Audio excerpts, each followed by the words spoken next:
Olá, igreja, graça e paz.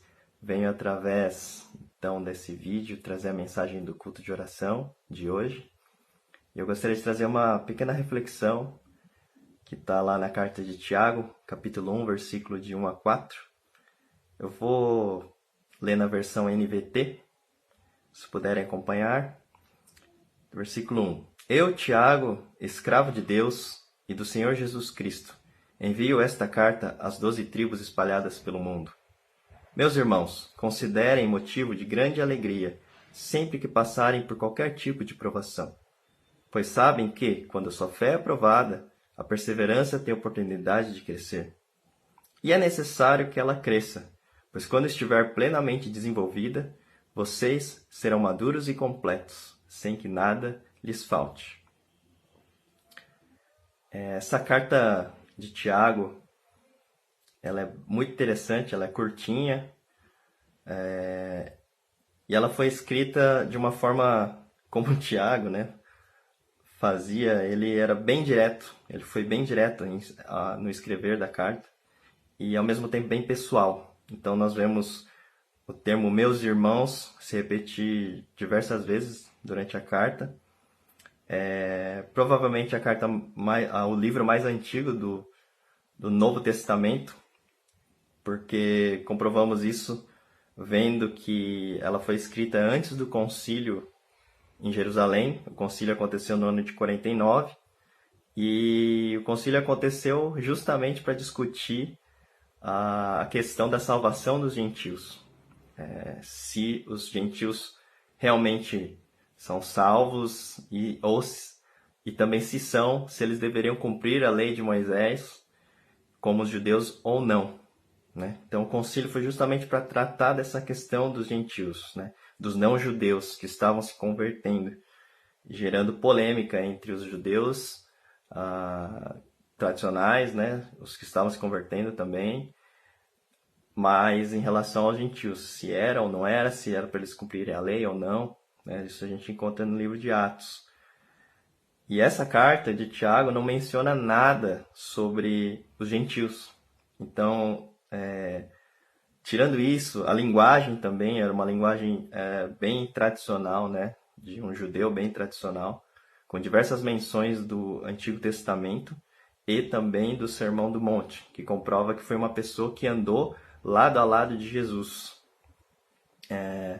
Apesar de ser uma pessoa que andou com Jesus, não é o apóstolo Tiago que escreveu essa carta. É o Tiago, irmão de Jesus. Porque o apóstolo Tiago, nessa época, ele já tinha sido martirizado, já tinha sido morto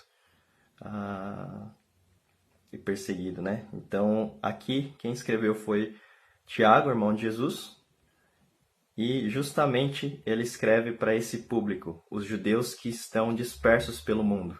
Quem são esses judeus? São os judeus cristãos que, depois da morte de Estevão, né, a gente encontra também no livro de Atos, Estevão ele foi morto, foi apedrejado, martirizado, e por conta disso começou uma perseguição contra os cristãos.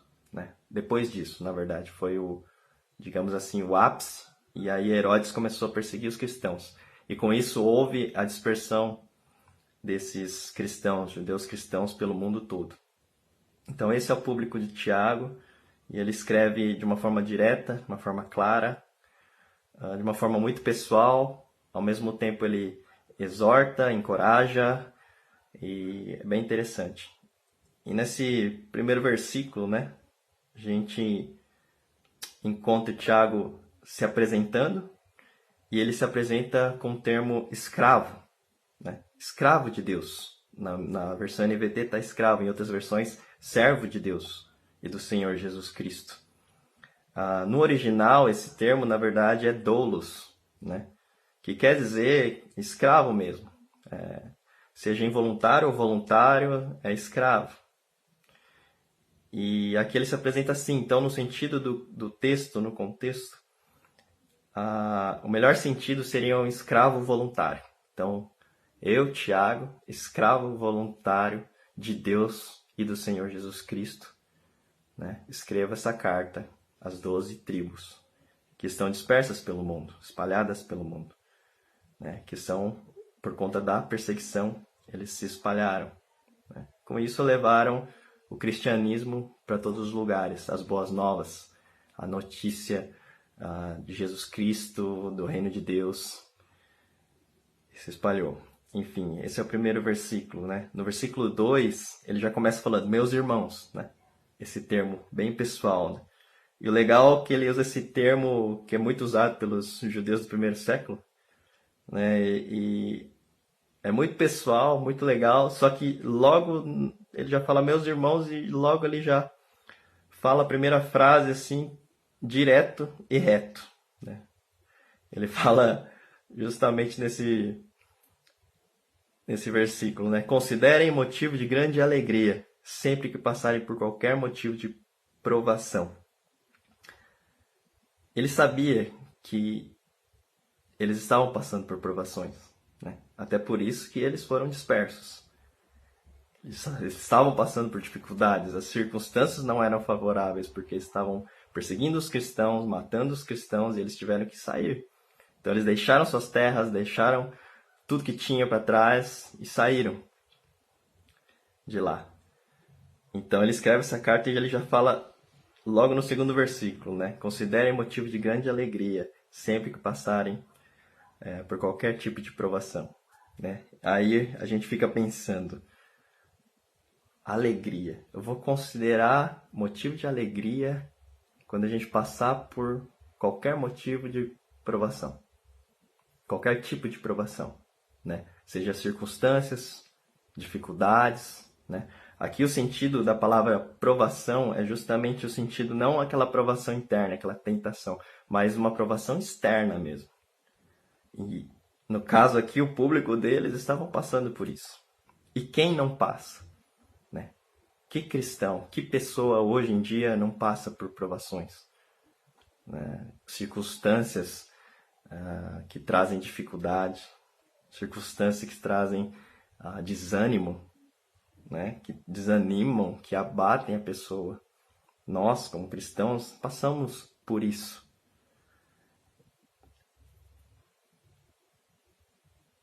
E aí ele fala sobre uma coisa, e essa coisa de se sentir alegre nas provações não faz muito sentido. Se você parar para pensar racionalmente, você fala assim, eu vou ficar feliz porque eu estou passando por uma dificuldade enorme.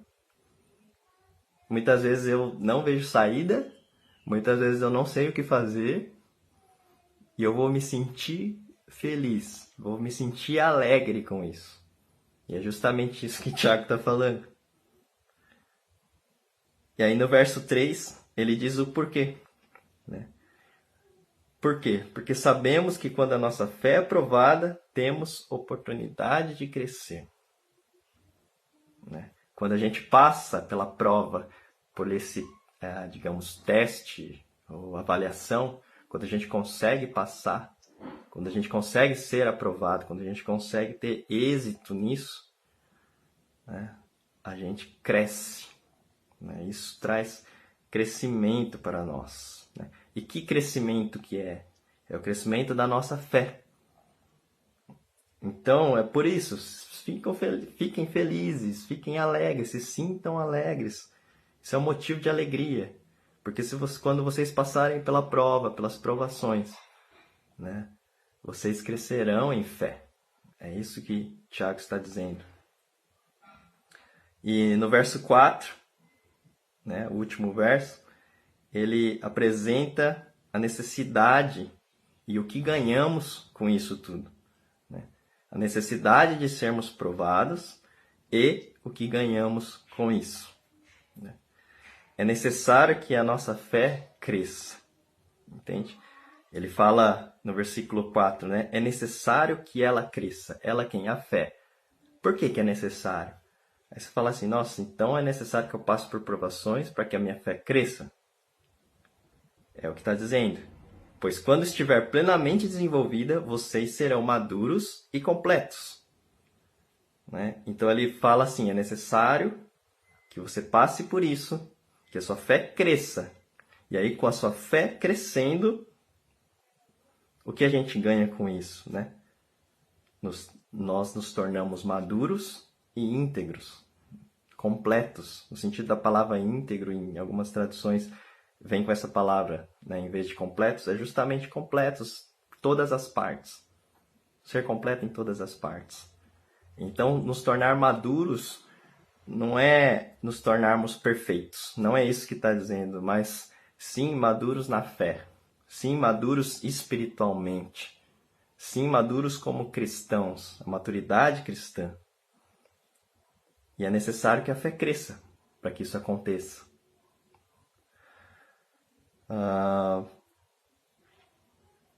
Por fim, né? Ou seja, alcançamos maturidade espiritual quando a nossa fé cresce. Tá?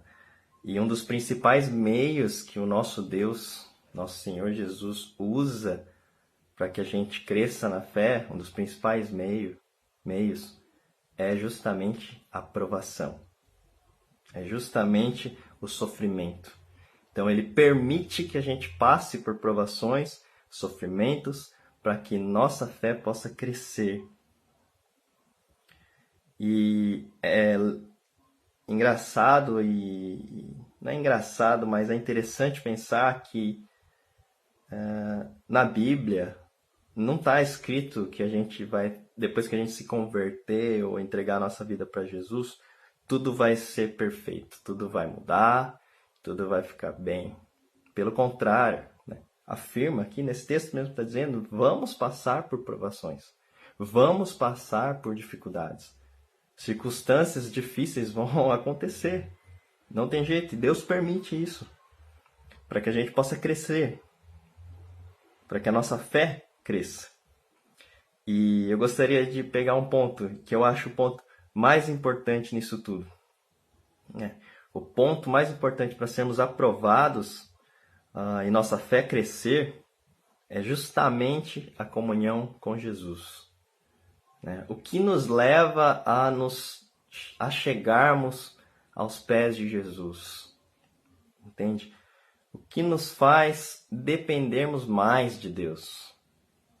Justamente as provações, justamente os sofrimentos.